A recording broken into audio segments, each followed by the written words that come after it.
Hello there guys, and welcome to another episode of How to Feed the Beast in Minecraft.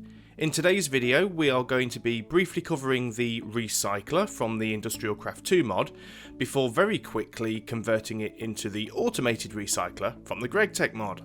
The recycler is a low voltage Industrial Craft 2 machine that allows us to take all of our unwanted blocks and items and convert them into scrap. There are a few things that you can't use in the recycler, such as snowballs, sticks and glass panes, but they're a great way of getting rid of all of those additional cobblestone and dirt blocks that you get from a quarry. As there is no equivalent exchange in Feed the Beast and therefore no condenser to put them into, it's a better use of them than just voiding them into oblivion.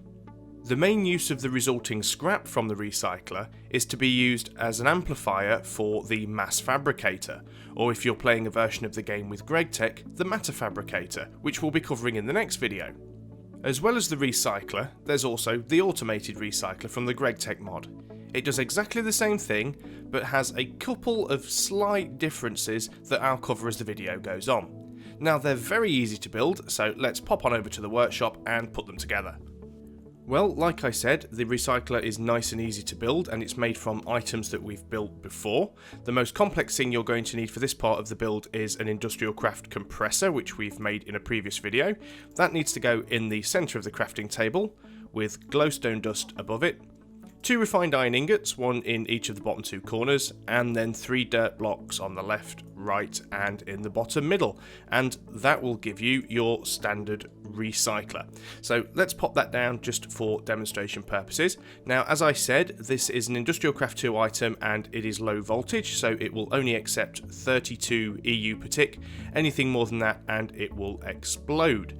We can feed our items in through the top and we can pump scrap out through the sides. Obviously you will need some kind of Buildcraft or pneumatic pipe to be able to draw it out. If we look at the interface, it is very simple here. What you can see we have an input for power such as batteries, we have our power indication as usual, and we have the slot at the top for putting in the item to be recycled, and the scrap is output here on the right hand side. Now we've also got these 4 slots down the right hand side. You will notice these slots on the majority of Industrial Craft machines, and those are for upgrades, which I haven't covered yet but I will cover in a future video. Now there are several different types of upgrades, and 2 of the most important ones are the overclocker and the transformer. If you put overclockers into an Industrial Craft machine, they will actually increase the speed at which the machine works.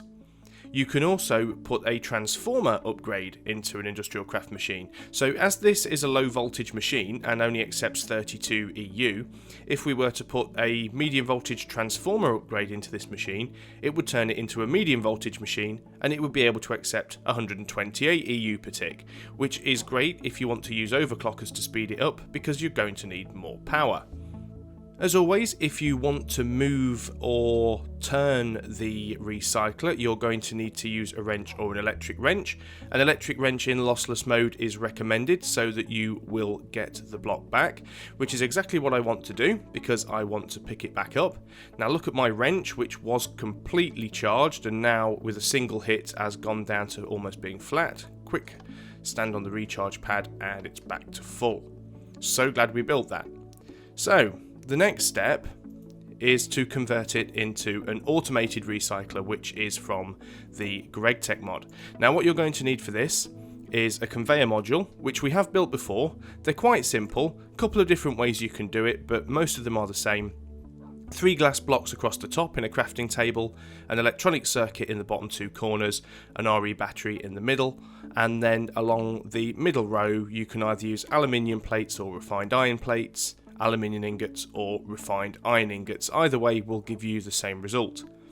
In the crafting table, the standard recycler in the top middle with the conveyor module to the side of it will give you an automatic recycler. Now as you can see, it still says it's 32 EU per tick, it's still a low voltage machine, but what's the difference? Well, let's pop it down and have a look.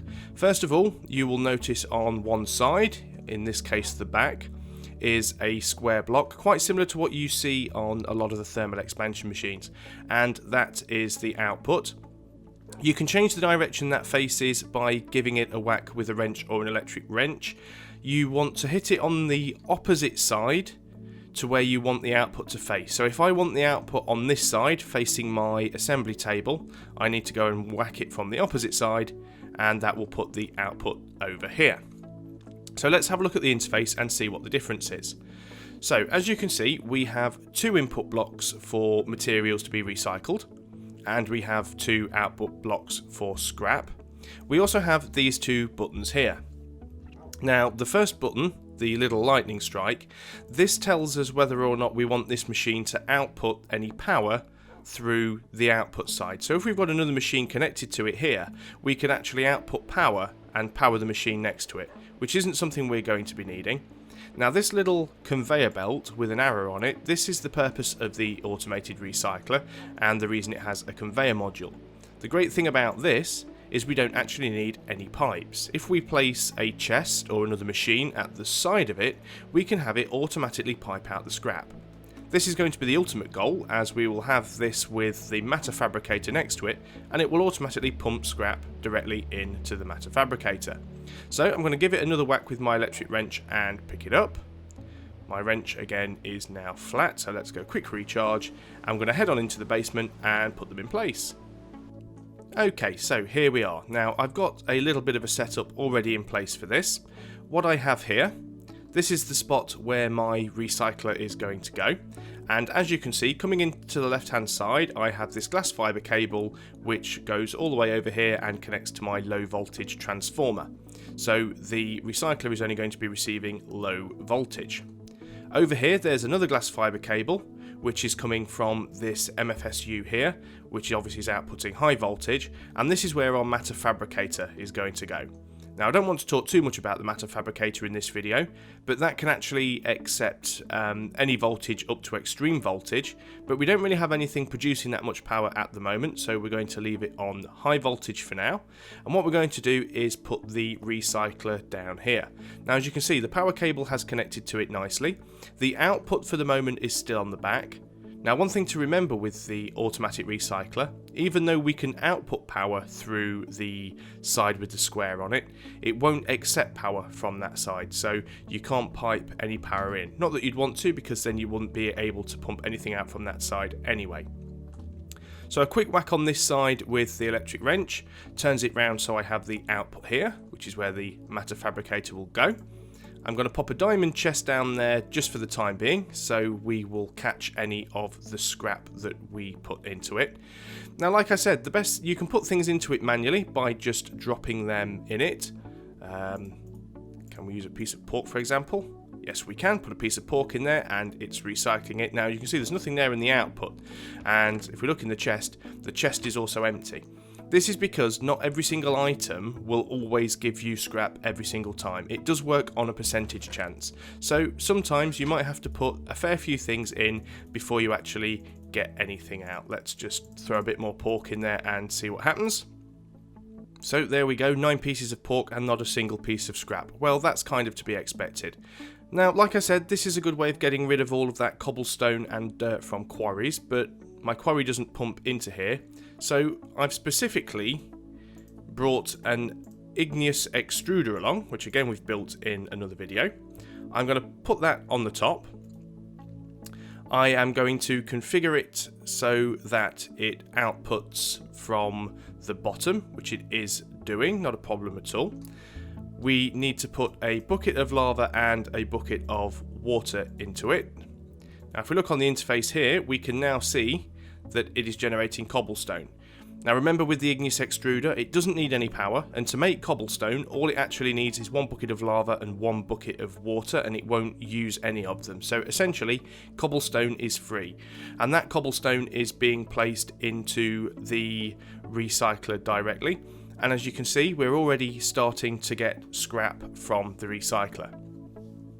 Now even though we've got the conveyor belt system on, it isn't actually moving anything out into the chest, and that's because it only attempts to move things out of the recycler once every minute. If the recycler is jammed for any reason, it will try once every second until it manages to clear the jam.